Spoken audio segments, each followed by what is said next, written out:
آج کی تقریر کا عنوان ہے گناہوں کو مٹا دینے والے 15 اعمال۔ اللہ تعالیٰ سے دعا ہے کہ اللہ تبارک و تعالیٰ مجھے حق بات بولنے اور آپ کو حق بات سننے اور ہم تمام لوگوں کو حق بات پر عمل کرنے کی توفیق دے آمین۔ دراصل گناہ کسے کہتے ہیں یہ سمجھنے کی کوشش کرتے ہیں ہم لوگ تاکہ سمجھنے کے لیے آسانی ہو۔ دیکھیے گناہ کی تعریف خود اللہ کے نبی جناب محمد رسول اللہ صلی اللہ علیہ وسلم کرتے ہیں اپنی حدیث مبارکہ میں کہ البر حسن الخلق، کہ نیکی حسن اخلاق کا نام ہے۔ البر حسن الخلق، کہ نیکی حسن اخلاق کا نام ہے۔ حسن اخلاق کہتے ہیں والاسم ما حاک فی صدرک وکرہت ان یطلع علیہ الناس، اور گناہ وہ ہے جو تمہارا دل تمہارا نفس برا کہے، تمہارا دل تمہارا نفس جس چیز کو برا کہے اس کو کہتے ہیں گناہ۔ اور کیا وَكَرِهْتَ أَن يَطَّلِعَ عَلَيْهِ النَّاسِ، اور تمہیں ناپسندیدہ محسوس ہو، تمہیں برا لگے کہ لوگ اس عمل کے بارے میں اس کرتوت کے بارے میں جان جائیں۔ یعنی گناہ وہ ہے جو آپ کا دل کھٹکے یہ کام کیسے کریں گے، دل گواہی دے دے کہ یہ اچھا نہیں ہے، دل خود کہے کہ یہ اچھا نہیں ہے، اور یہ بھی کہے کہ اگر لوگوں نے دیکھ لیا تو، اگر میں یہ عمل کر رہا ہوں، اگر یہ میں برا عمل کر رہا ہوں، اگر یہ میں عمل کر رہا ہوں اور یہ عمل کے بارے میں لوگوں کو معلوم ہو جائے، پتہ چل جائے تو لوگ اس کو برا سمجھیں گے، لوگ مجھے برا سمجھیں گے، لوگ مجھے اچھا نہیں کہیں گے۔ یہ ہو گیا گناہ۔ اتنی بات سمجھ میں آ گئی گناہ کی تعریف۔ آئیے ہم جاننے کی کوشش کرتے ہیں کہ وہ کون سے اعمال ہیں جن کو اختیار کر کے ہم اپنے گناہوں کو مٹا سکتے ہیں۔ وہ کون سے اعمال ہیں، وہ کون سے اعمال ہیں، وہ اللہ تبارک و تعالیٰ کے کون سے اعمال ہیں جن اعمالوں کو کر کے، جن کاموں کو کر کے ہم گناہوں سے مکت پا سکتے ہیں، گناہوں سے جو ہے بچ سکتے ہیں اور اللہ تبارک و تعالیٰ کی رحمت میں آ سکتے ہیں۔ پہلا عمل سبحان اللہ و بحمدہ، بس سبحان اللہ و بحمدہ۔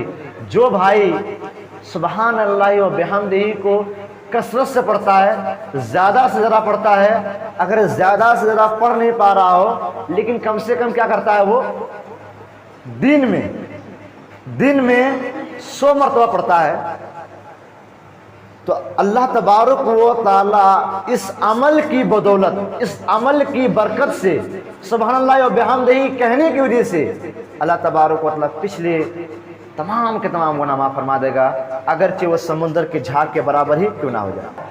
اس بات کی دلیل کیا ہے؟ نبی کریم صلی اللہ علیہ وسلم فرماتے ہیں، صحیح بخاری کتاب الدعوات کی روایت ہے، حضرت ابو ہریرہ رضی اللہ عنہ حدیث کے راوی ہیں، بیان کرتے ہیں کہ رسول اللہ صلی اللہ علیہ وسلم فرماتے ہیں کہ من قال سبحان اللہ و بحمدہ فی یوم، من قال سبحان اللہ و بحمدہ فی یوم 100 مرہ حطت خطایاہ وان کانت مثل زبد البحر۔ جو آدمی دن میں 100 مرتبہ سبحان اللہ و بحمدہ کہتا ہے تو اللہ تبارک و تعالی تمام کے تمام گناہوں کو معاف کر دیتا ہے، اگرچہ وہ سمندر کے جھاگ کے برابر ہی کیوں نہ ہو جائے۔ اسی لیے اس کو زیادہ سے زیادہ پڑھا کیجیے سبحان اللہ و بحمدہ۔ ایک اور حدیث امام بخاری رحمۃ اللہ علیہ اپنے صحیح بخاری کے اندر سب سے لاسٹ میں یہ حدیث لائے ہیں، اور کیا حدیث؟ کلمتان حبیبتان الی الرحمن خفیفتان علی اللسان ثقیلتان فی المیزان سبحان اللہ و بحمدہ سبحان اللہ العظیم۔ دو ایسے کلمے ہیں جو اللہ تبارک و تعالیٰ کے نزدیک بہت زیادہ پسندیدہ ہیں اور زبان پر بہت زیادہ ہلکے ہیں، بولنے میں کوئی دشواری نہیں ہوگی، پریشانی نہیں ہوگی، اور میزان میں ترازو میں نیکیوں کے ترازو میں بہت زیادہ بھاری ہیں. وہ کیا ہے؟ سبحان اللہ و بحمدہ سبحان اللہ العظیم. کیا ہے؟ سبحان اللہ و بحمدہ سبحان اللہ العظیم. اس کو جو آدمی پڑھتا ہے انشاءاللہ اس کے بھی گناہ معاف ہو جاتے ہیں. نمبر 2، 33 بار سبحان اللہ، 33 بار الحمدللہ، 33 بار اللہ اکبر. کتنا ہوا؟ 33 33 دونا 66، 33 دیا 99، 99 ہو گیا. 33 مرتبہ سبحان اللہ، 33 مرتبہ الحمدللہ اور 33 مرتبہ اللہ اکبر. اور لاسٹ میں کیا ہے سو پرانے کے لیے؟ لا الہ الا اللہ وحدہ لا شریک لہ لہ الملک و لہ الحمد وہو علی کل شیء قدیر. یہ تو ہم لوگ اچھی طریقے سے معلوم ہے. تیسرا کلمہ ہے، بچے پڑھتے ہیں. آدمی یہ کلمہ پڑھتا ہے اس کے بھی جتنی بھی گناہ ہیں تمام کے تمام گناہ معاف ہو جاتے ہیں. دلیل نبی کریم صلی اللہ علیہ وسلم فرماتے ہیں، صحیح مسلم کتاب المساجد حدیث نمبر 597 کی روایت ہے. رسول اللہ صلی اللہ علیہ وسلم فرماتے ہیں کہ غفرت خطایا وان كانت مثل زبد البحر. کہ 33 مرتبہ سبحان اللہ، 33 مرتبہ الحمدللہ، 33 مرتبہ اللہ اکبر اور 100 پرانے کے لیے لا الہ الا اللہ وحدہ لا شریک لہ الملک و لہ الحمد وہو علی کل شیء قدیر پڑھتا ہے، اس کے سارے گناہ معاف ہو جاتے ہیں، اگرچہ سمندر کے جھاگ کے برابر ہی کیوں نہ ہو جائے. دو عمل ہو گیا. صحیح سے سنیے گا اور عمل کرنے کی کوشش کیجیے گا. ایسے تو اچھی بات ہے تو کتابوں میں بھی لکھی رہتی ہے اور تختوں میں اور جو سلیٹوں میں بھی لکھی رہتی ہے، لیکن اصل کیا ہے؟ عمل کرنا ہے. تو عمل کرنے کی کوشش کیجیے، یہ بہت اہم ہے، اس کو پڑھتے رہیے ہمیشہ. نمبر 3، وضو کرنے کے بعد 2 رکعت نماز پڑھنا.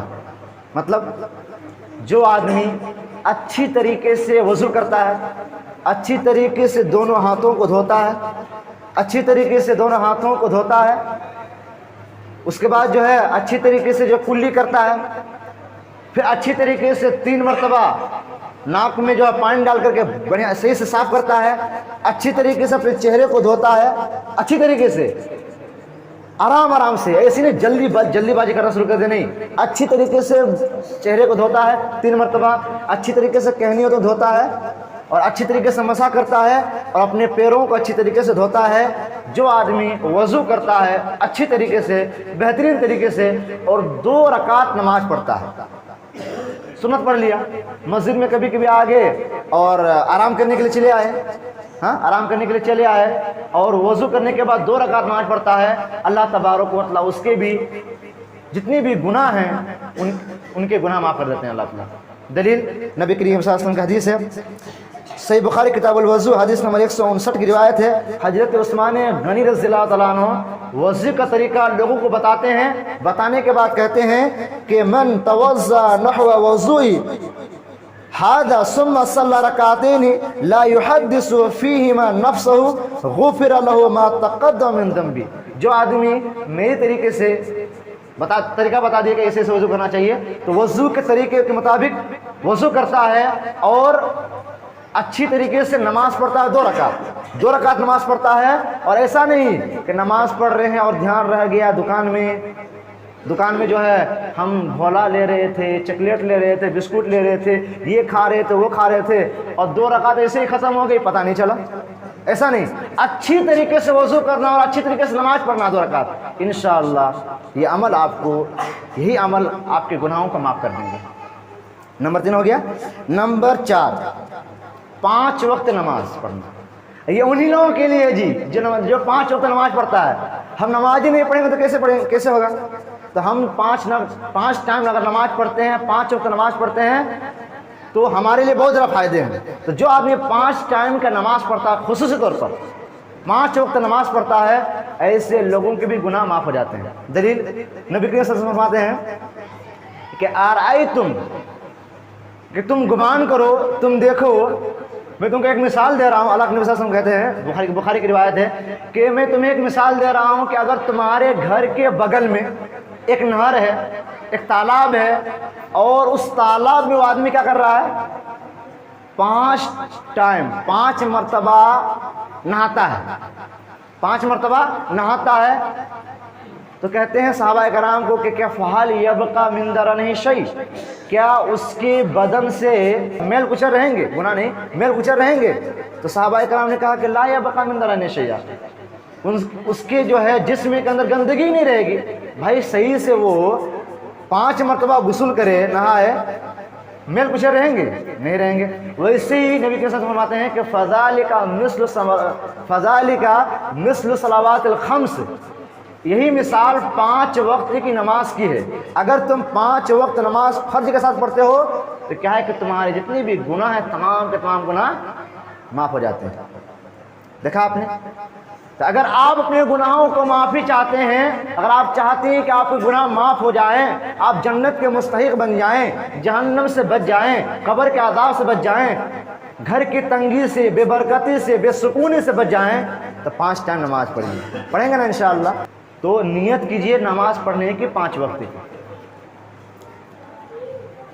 نبی کی وسلم فرماتے ہیں، صحیح مسلم کتاب الطہارہ کی روایت ہے، حضرت ابو ہریرہ رضی اللہ عنہ حدیث کے راوی بیان کرتے ہیں کہ رسول اللہ صلی اللہ علیہ وسلم فرماتے ہیں الصلوات الخمس ورمضان الى رمضان والجمعة الى الجمعة ورمضان الى رمضان مكفرات ما بينهن اذا اجتنب الكبائر، ہے نا؟ 5 ٹائم نماز پڑھیں گے، رمضان کے روزے رکھیں گے، جمعہ کا اہتمام کریں گے تو ہمارے گناہ معاف ہو جائیں گے۔ یہ کون سے گناہ؟ جو چھوٹے چھوٹے گناہ ہیں وہ معاف ہوں گے۔ بڑا گناہ اگر آپ نے کیا ہے تو آپ کو پرسنلی طور پر اللہ تعالیٰ سے توبہ استغفار کرنا پڑے گا۔ نمبر 5، باجماعت نماز میں آمین کہنا۔ جیسے امام صاحب کہتے ہیں نا غیر المغضوب علیہم ولا الضالین، امام صاحب نے کہا کہ آمین، تو آپ کو بھی پڑھنا پڑے گا آمین۔ اگر آپ آمین کہتے ہیں تو آپ کے بھی جتنے بھی چھوٹے چھوٹے گناہ ہیں وہ گناہ بھی معاف ہو جائیں گے۔ دلیل نبی کریم صلی اللہ علیہ وسلم فرماتے ہیں، صحیح بخاری کتاب صفت الصلاۃ حدیث نمبر 780 کی روایت ہے، حضرت ابو ہریرہ رضی اللہ عنہ حدیث کا راوی بیان کرتے ہیں کہ رسول اللہ صلی اللہ علیہ وسلم فرماتے ہیں کہ جب امام آمین کہے تم بھی آمین کہو، فإنہ قولہ قول الملائکۃ غفر لہ ما تقدم من ذنبہ، اس لیے کہ تمہارا آمین کہنا اور فرشتوں کا آمین کہنا جب موافقت ہو جاتی ہے، تمہارے آمین اور فرشتوں کے آمین کی موافقت ہو جاتی ہے تو جتنے بھی چھوٹے چھوٹے گناہ اور تمام کے تمام گناہ معاف ہو جاتے ہیں۔ نمبر 6، نیکی کرنے سے۔ اگر ہم گناہ کا کام بھی کر رہے ہیں، اگر ہم گناہ کا کام کر رہے ہیں، برائی کر رہے ہیں، اور اسی وقت ہمیں احساس ہو گیا کہ میں نے غلط کام کیا، اچھا کام نہیں کیا، اللہ تبارک و تعالیٰ کو ناراض کرنے والا عمل کیا ہے، اسی وقت ہم کیا کریں گے؟ نیکی کر لیں گے۔ تو گناہ کرنے کے بعد نیکی کرنے سے کیا ہوتا ہے؟ اس سے بھی کیا ہوتا ہے کہ گناہ دھل جاتے ہیں، گناہ مٹ جاتے ہیں۔ دلیل نبی اللہ تبارک و تعالیٰ فرماتے ہیں کہ ان الحسنات یذہبن السیئات، یقیناً نیکیاں برائیوں کو ختم کر دیتی ہے۔ دیکھا آپ نے؟ تو نیکی کرنے سے کیا ہوتا ہے کہ برائیاں ختم ہو جاتی ہے۔ نبی کے ساتھ فرماتے ہیں کہ اتق اللہ حیث ما کنت، تو تم جہاں کہیں بھی رہو اللہ سے ڈرو، اور کیا ہے؟ وَأَتْبِعِ السَّيِّئَةَ الْحَسَنَةَ تَمْحُوهَا، اور تم جو ہے برائی کرنے کے بعد نیکی کرو، اس لیے کہ نیکی برائیوں کو ختم کر دے گی۔ وَخَالِقِ النَّاسَ بِخُلُقٍ حَسَنٍ، اور لوگوں کے ساتھ اچھا سلوک کرو۔ دیکھا آپ نے؟ تو نیکی کرنے سے کیا ہوتا ہے کہ برائیاں ختم ہو جاتی ہیں۔ نمبر 7، روزہ رکھنے سے۔ اگر ہم روزے کا اہتمام کرتے ہیں، روزہ رکھتے ہیں، تو وہ روزہ بھی ہمارے گناہوں کو مٹا دیں گے۔ دلیل نبی کریم صلی اللہ علیہ وسلم فرماتے ہیں، صحیح بخاری کتاب الایمان حدیث نمبر 38 کی روایت ہے کہ من صام رمضان ایمانا و احتسابا غفر له ما تقدم من ذنبہ، کہ جو آدمی ایمان کے ساتھ، ثواب کے نیت کے ساتھ رمضان کے روزے رکھتا ہے، اللہ تبارک و تعالیٰ پچھلے تمام کے تمام گناہ معاف کر دیتا ہے۔ نمبر 8، لیلۃ القدر کا اہتمام۔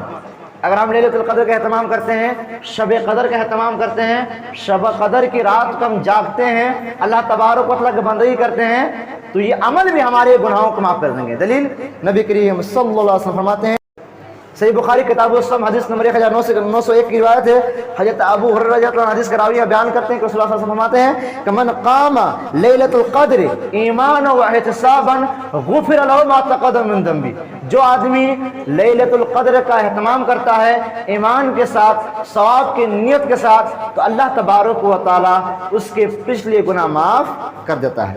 نمبر 9، توبہ استغفار۔ اگر ہم گناہ کیے ہیں، غلط کام کیے ہیں، اللہ تبارک و تعالیٰ کو ناراض کرنے والا عمل کیا ہے، اور ہم نے کیا کیا؟ توبہ استغفار کیا ہے، مطلب استغفر اللہ استغفر اللہ استغفر اللہ، ہے نا، استغفر اللہ رب من کل ذنب واتوب الیہ، یا نہیں تو پرسنل طور پر جو ہے اللہ تبارک و تعالیٰ سے گڑ گڑا کر کے رات کی تنہائی میں گڑ گڑا کر کے اپنے گناہوں کی معافی مانگ رہے ہیں، تو انشاءاللہ یہ عمل بھی ہمارے گناہوں کو معاف کر دیں گے۔ دلیل اللہ تبارک و تعالیٰ فرماتے ہیں زمر سورہ نمبر 39 آیت نمبر 53 کہ لا تقنطوا من رحمت اللہ، کہ تم لوگ میری رحمت سے مایوس نہ ہو، ان اللہ یغفر الذنوب جميعا، یقین اللہ تبارک و تعالیٰ تمام کے تمام گناہوں کو معاف کر دیتا ہے۔ اور ایک اور آیت سورہ فرقان سورہ نمبر 25 آیت نمبر 71 کی آیت ہے الا من تاب وآمن وعمل صالحا فاولئک یبدل اللہ سیئات حسنات، کہ یقیناً جس نے توبہ کیا، الا من تاب، جس نے توبہ کیا، وآمن ایمان لایا، وعمل صالحا اور نیک عمل کیا، تو اللہ تبارک و تعالیٰ اس کی برائیوں کو، اس کے گناہوں کو نیکیوں سے بدل دے گا۔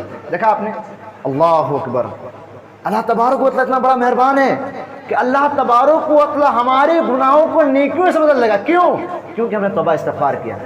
میرے بھائیو، اگر آپ چاہتے ہیں کہ آپ کے گناہ معاف ہو جائیں، آپ کے برے اعمال معاف ہو جائیں، اللہ تبارک و تعالیٰ کے نزدیک محبوب بن جائیں، جنت کے مستحق ہو جائیں، جہنم سے بچ جائیں، تو زیادہ سے زیادہ اللہ تبارک و تعالیٰ سے استغفار کیجئے، استغفر اللہ ربی من کل ذنب واتوب الیہ، اس کو پڑھتے رہیے ہمیشہ، استغفر اللہ استغفر اللہ استغفر اللہ۔ نمبر 10، حج کرنے سے، اگر ہم حج کرتے ہیں تو ہمارے حج کرنے کی وجہ سے کیا ہوتا ہے کہ ہمارے جتنے بھی گناہ ہیں تمام کے تمام گناہ معاف ہو جاتے ہیں۔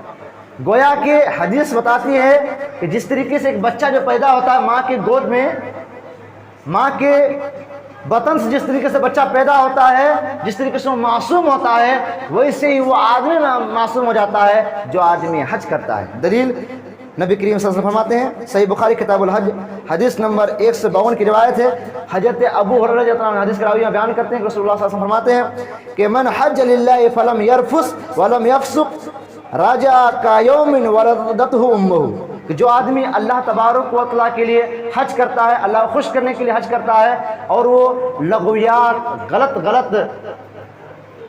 باتیں نہیں کہتا ہے، غلط کام نہیں کرتا ہے، گندے الفاظ زبان سے نہیں نکالتا ہے، اور نہ ہی فسق و فجور والی بات کہتا ہے، تو وہ آدمی ایسے ہو جاتا ہے جس طریقے سے ماں نے اپنے بچے کو جنا، جس طریقے سے بچہ پیدا ہوتا ہے اور جس طریقے سے وہ بچہ گناہوں سے معصوم ہوتا ہے، اسی طریقے سے وہ آدمی 70 سال کا 80 سال کا بوڑھا آدمی اگر وہ حج کر لیتا ہے تو وہ بھی جو ہے گناہوں سے پاک ہو جاتا ہے۔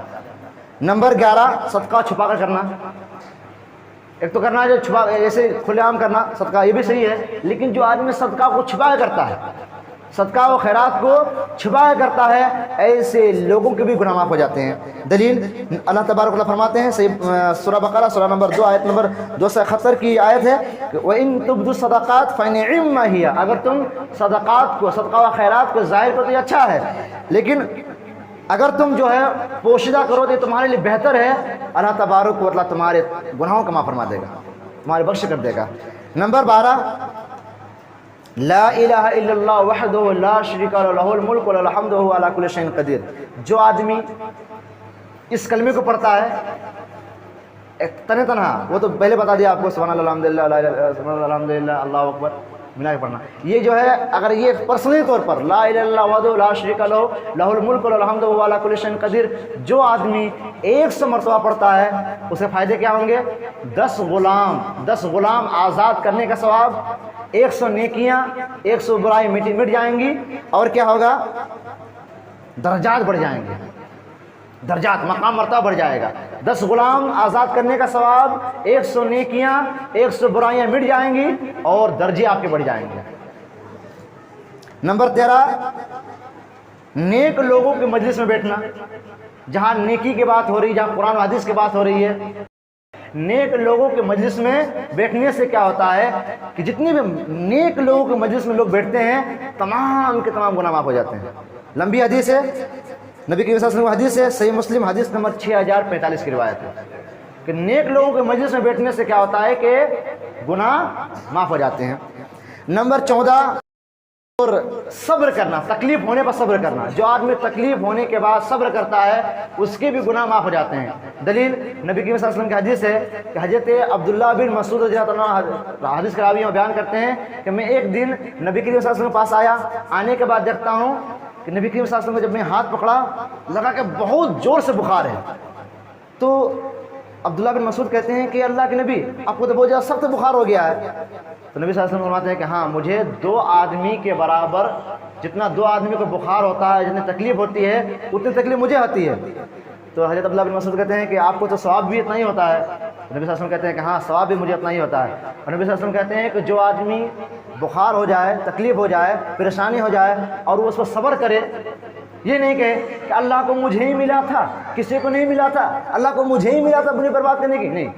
جو آدمی مصیبت آنے کے بعد صبر کرتا ہے ایسے لوگوں کو بھی اللہ تبارک و تعالیٰ گناہوں کو معاف فرما جاتا ہے، جیسا کہ صحیح مسلم حدیث نمبر 1048 کی روایت ہے۔ اور لاسٹ نمبر 15 کہ جو آدمی جنازے میں شریک ہوتا ہے، جیسے کوئی مر گیا، ہاں کوئی انتقال ہو گیا، جو آدمی جنازے میں شریک ہوتا ہے اور جنازے کی نماز پڑھتا ہے اور ساتھ ساتھ کیا ہے کہ مٹی بھی دیتا ہے، تو ان کے بھی اللہ تبارک و تعالیٰ گناہوں کو معاف فرما جاتا ہے۔ اللہ تبارک و تعالیٰ سے دعا ہے کہ اللہ تبارک و تعالیٰ مذکورہ باتوں پر عمل کرنے کی توفیق دے۔ جو باتیں بتائی گئی ہے اللہ تبارک و تعالیٰ سب سے پہلے ہمیں گناہوں سے محفوظ رکھنے کی توفیق دے۔ اگر ہم سے کچھ غلطی ہو گئی ہے، کمی ہو گئی ہے تو اللہ تبارک و تعالیٰ تمام کے تمام گناہوں کو معاف فرما دے، آمین۔ جب تک ہم زندہ رہے ایمان پر زندہ رہے، ہمارا خاتمہ تمہارا پر خاتمہ ہو، آمین۔ سبحان ربک رب العزۃ عما یصفون وسلام علی المرسلین، الحمد للہ رب العالمین۔